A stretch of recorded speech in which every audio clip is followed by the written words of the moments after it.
खूप छान वाटलं, एवढं छान धाडसी झाली आहे आणि काहीतरी समाजोपयोगी काम करते आहे. तर या हॉस्पिटलमध्ये माझा जन्म झाला आहे आणि तिथं साप आला आहे. तर बघूया कोणता साप आहे व त्याला कसं रेस्क्यू करता येईल.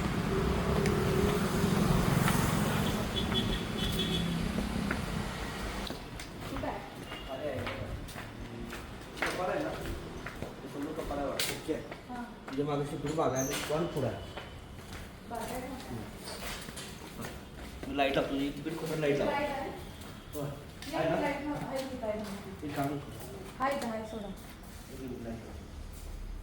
तर या ठिकाणी धामणजाचं बिनविषारी साप आहे. बघू शकता कशा पद्धतीने बसलं इथं. तर इथं टेल आहे त्याची पण पकडूया पहिला. झालं हो. हा वडा वडा अभी बस बस बस बस बस.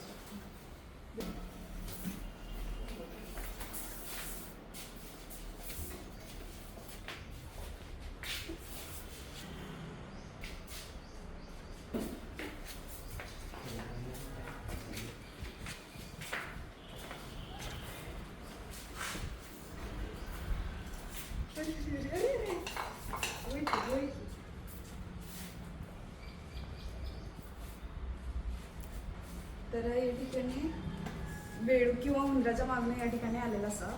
तर आपण आता पकडलेला भरपूर वळवळ करायला लागलाय साप. हा धामणजातीचा बिनविषारी साप आहे. त्याच्यापासून आपल्याला कोणताही धोका नाही आहे. आपल्या घराच्या आजूबाजूला उंदीर बेडूक खाण्यासाठी येतोय. नॉन वेनमस स्नेक आहे आणि याची जास्तीत जास्त लांबी 12 ते 13 फुटापर्यंत होऊ शकते. तर आपण ट्रॅप जरा भिंतीच्या कडेला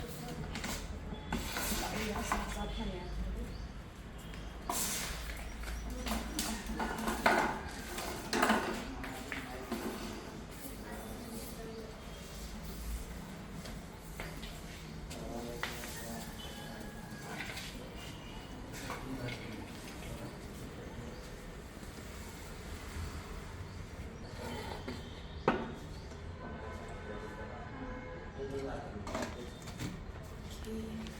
तर आपण सापाला आहेच की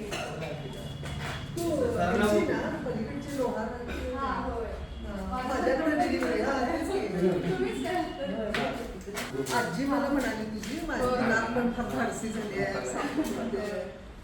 फुलेवाडीला हो आईचं ऑपरेशन. तर ह्याच मॅडम होत्या डिलिव्हरी. तुम्हीच होता ना मॅडम?